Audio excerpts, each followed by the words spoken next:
team like? How did you and Ed Simmons work together? Did you have an office that you worked out of? How? Well, in New York, oh, no, that was later. Uh, Eddie and I always had an office. That you shared? In California that we shared. In California, we took an apartment because we'd work night and day. I mean, we'd work as often all night long as we worked during the day. So we had an apartment in New York. I mean, in L.A. And as a matter of fact, in New York, we had a glorious apartment at Tudor City, uh, at the top of the Tudor Towers, and we wrote and ate and slept, you know, around the clock uh, in those years. Can you remember what a typical work week would be leading up to the Sunday night Colgate Comedy Hour? Well, then we were out here, Yeah. and we were working. We had an apartment on North Flores, and I don't know. We were. I think as between Eddie and me, I was the one who made us a clutch, clutch writers, writing last minute. Talking. Never settling until we had to settle on this is what we would do. I remember we were largely responsible again with Martin and Lewis for sketches, and the stuff they did in one they culled from the act, the act they had been doing together.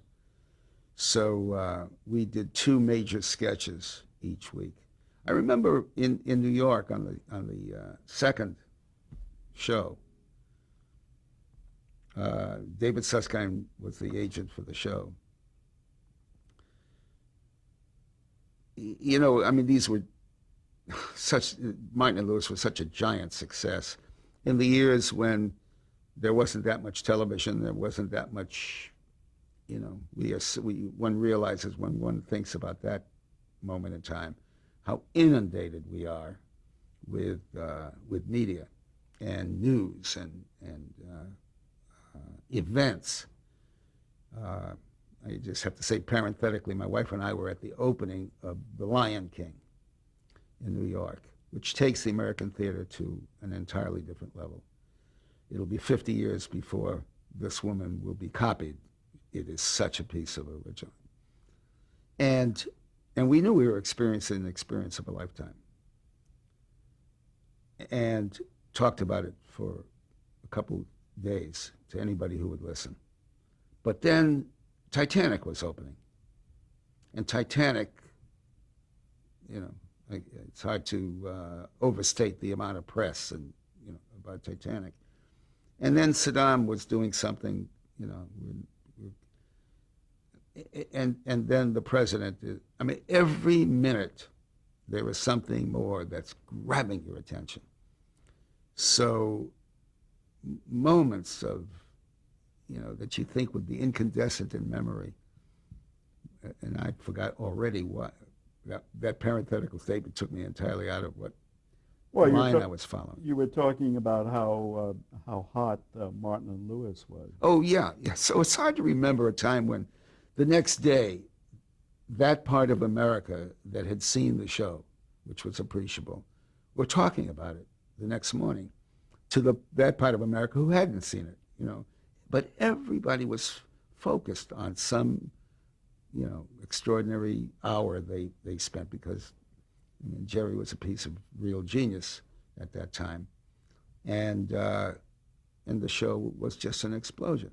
But I know where after that second show, David and his wife and I were in a Chinese restaurant, and I was weeping into my noodles because one of the sketches I thought had something to say, and Jerry had gone completely off, the script, and brought the house down, and that's what David and his wife were trying to tell me. Be grateful, it's the biggest success in the world, and I was unhappy because there was a bit of every man in the sketch, and Jerry was every man, and I don't know what the hell I was, but I reflect on it and kind of see some consistency in my efforts going back to even that.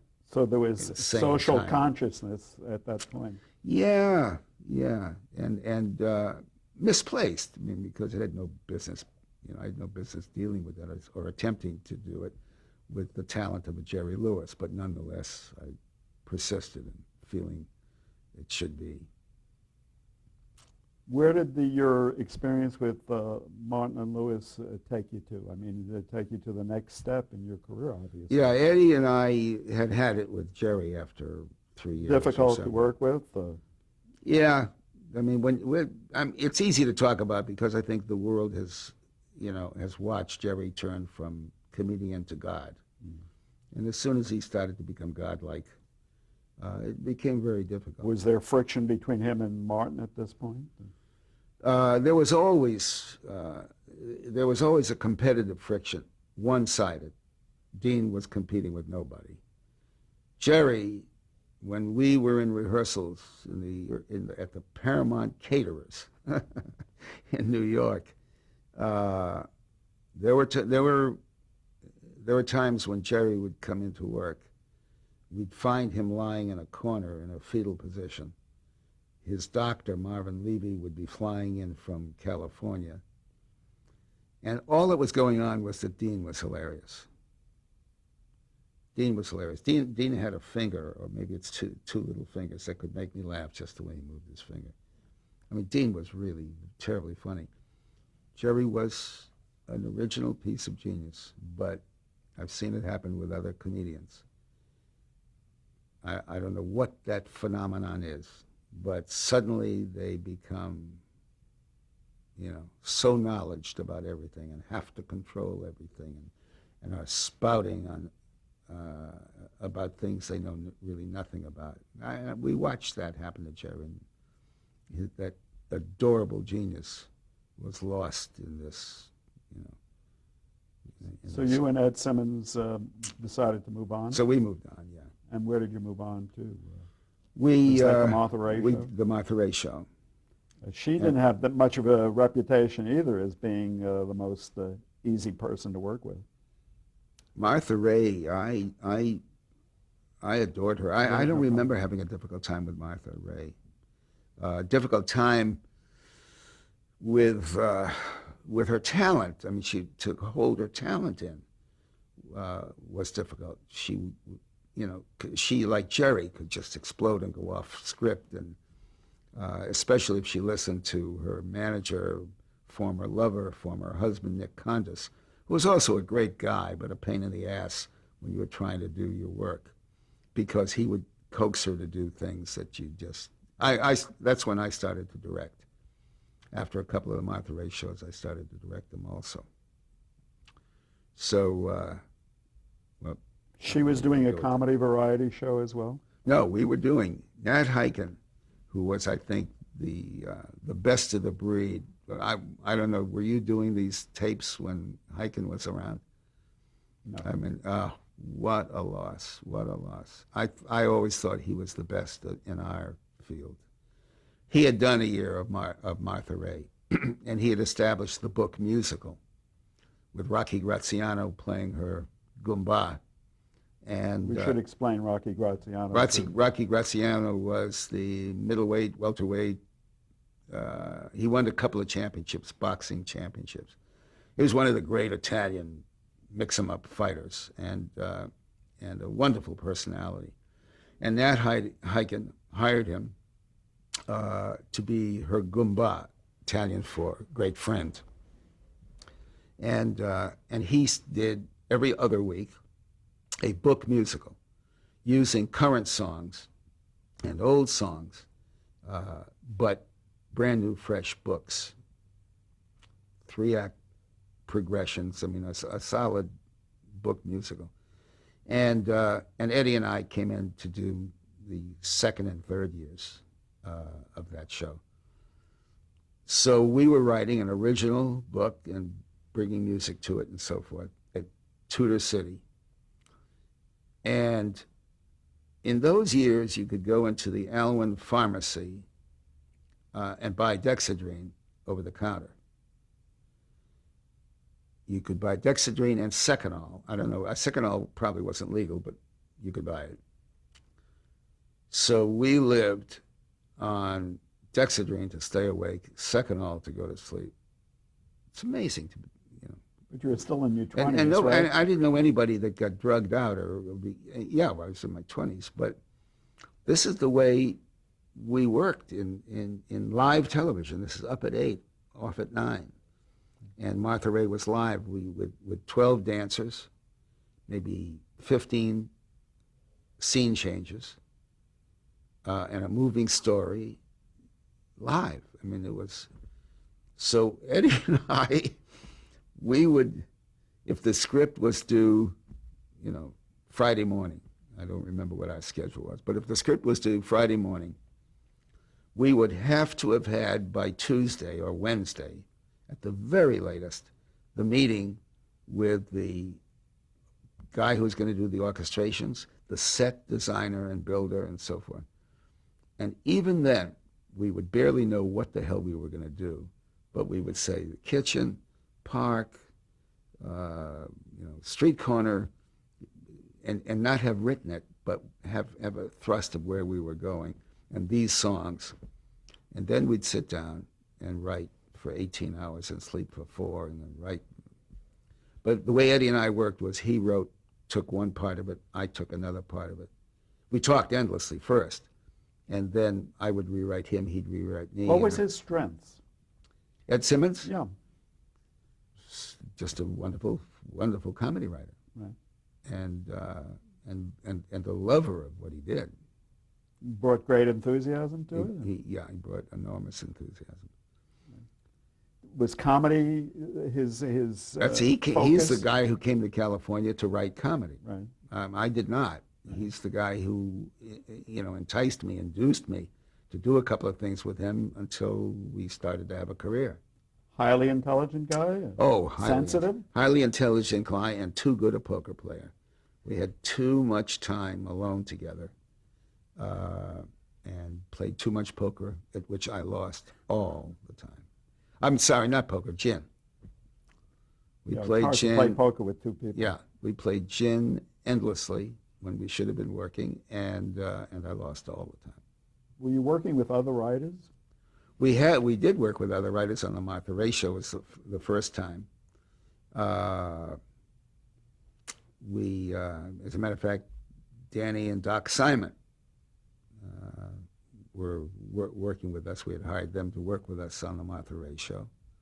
Could you see the talent there? Oh, yes. Oh, yes. They were both terribly funny. They were both. I can't honestly say I could see this amazing playwright, so full for so many years of so much, but he was terribly funny and gifted. In fact, although it would be jumping the gun to get into it, the first thing you did in motion pictures was a Neil Simon play.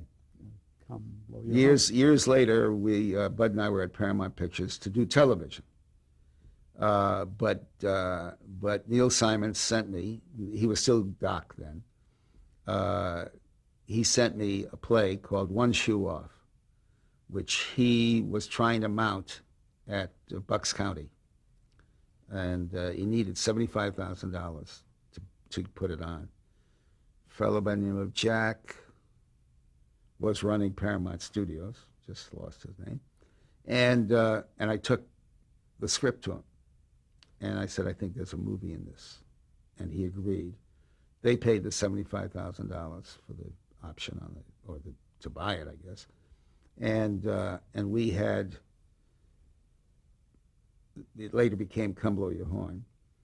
We had Come Blow Your Horn, and the next two scripts. If he were ever to write another play, we had the next option on the next And two. Come Blow Your Horn did get produced on Broadway as well. Come Blow Your Horn got produced on Broadway with Hal March. Right.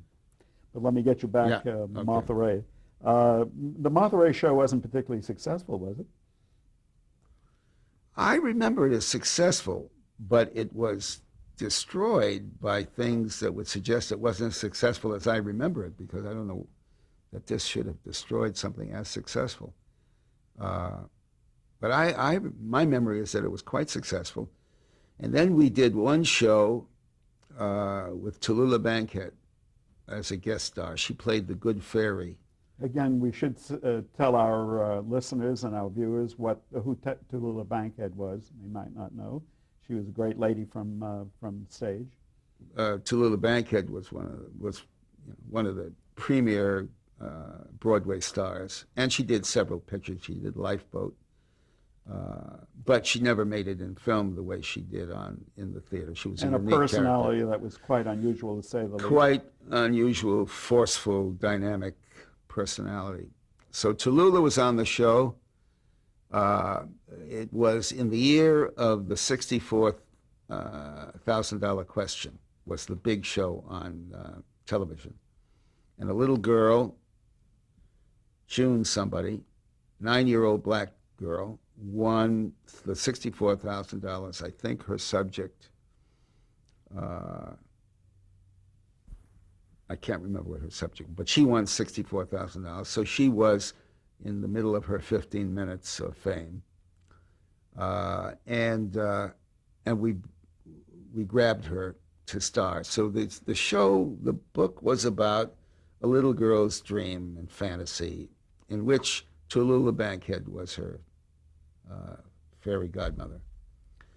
And the show was hilarious. Martha was hilarious, and Tallulah was wonderful. And at the end, it bows.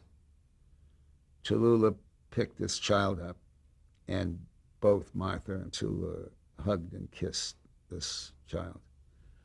Now, people remember, because it somehow got far more press when I'd taken you to this path. I can't remember the incident, but on another variety show, and it was a white singer who hugged a black guy. Is it Dinah Shore? No, oh God, and it was a tremendous thing about it, and far more press than this got.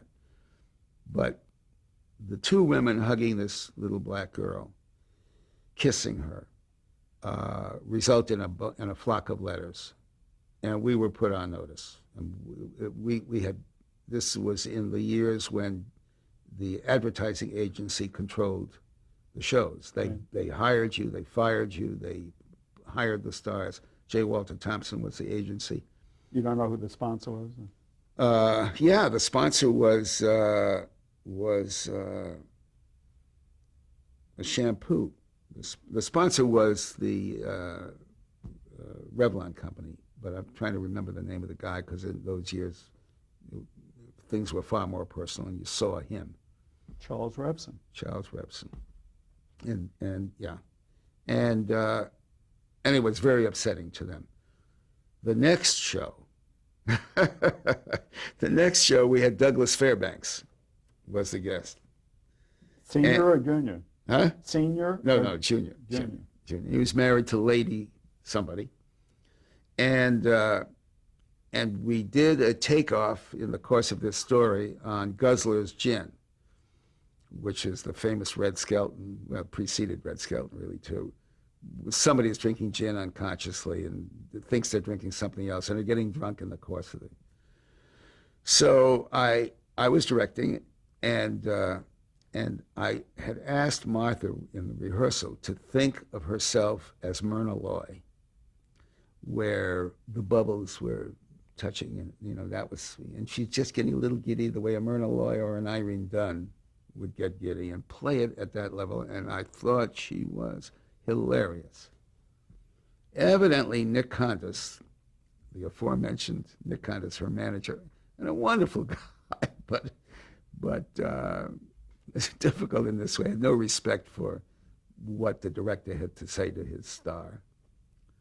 And he evidently, I learned later, said to her just before we went up, "Hey, Martha, it's not the way you do a drunk. Anybody can do a drunk like that. You do a drunk." So, on the air, live, no opportunity to stop it and cut it. Martha, instead of playing this tipsy Myrna Loy kind of person, played Martha Ray, which is to say she went, She poured it down her breast. She poured it under her A arms. little vulgar. I mean, God almighty, she brought the house down. She couldn't have been funnier. And the last thing she did was, after taking a whole big swig, she went into Fairbanks's face. And the makeup is coming down his face, you know, because he had not expected it. And that killed us. I mean, that was the end of the Martha-ration. We may have done another one or so, but we had hell to pay.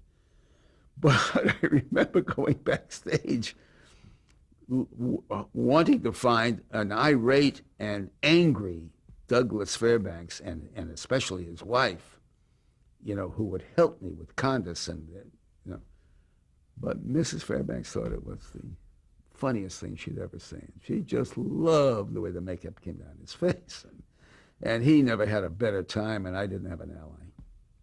Before we leave Martha Ray, that was your first directing experience. How did you come to be a director? You didn't have any training as a director, did you? No, I didn't have any training as a director. It happened out of need. We couldn't find the director whose name I was trying to think of before knew how to handle the cameras. This was 3 cameras, maybe a 4th, I don't remember. But I mean, and that was a real science. So direction in those early days was simply telling people where to stand. And then they did their thing. So I worked with, I'm losing the name of this director too. I did not sit in the booth and press the buttons for the cameras. I staged it, and then my counterpart in the booth pressed the buttons. And I would stand behind him just to be sure he took the audience's timing and not the way it was rehearsed. So if the audience was laughing, stay on the face, don't move off, etc. No, and what were you learning about yourself at this point? You'd come from really humble beginnings, not particularly well-educated. You struggled, and suddenly you were doing a lot of magical things. There must have been a surge of confidence.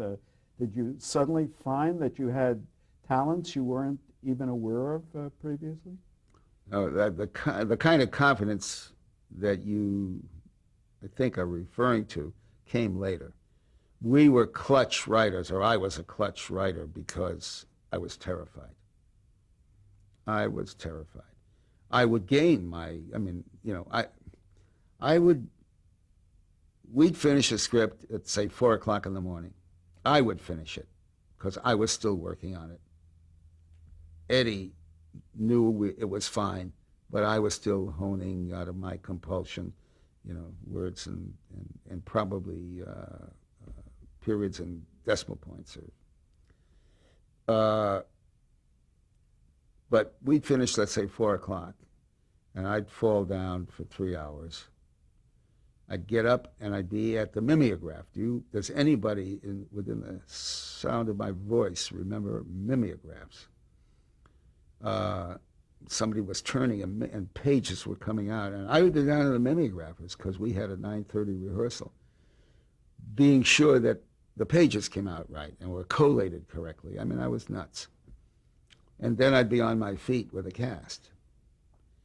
And invariably, I'd let everybody go early for whatever reason I could make up so that I could sleep for 12 hours and start fresh the next day.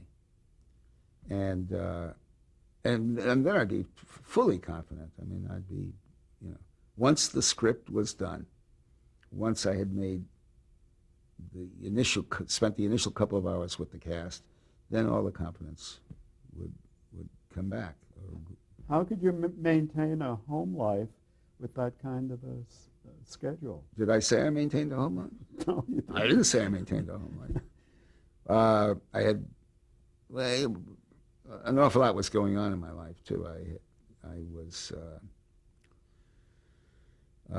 my first daughter and my first marriage ended in the Martha Ray years, and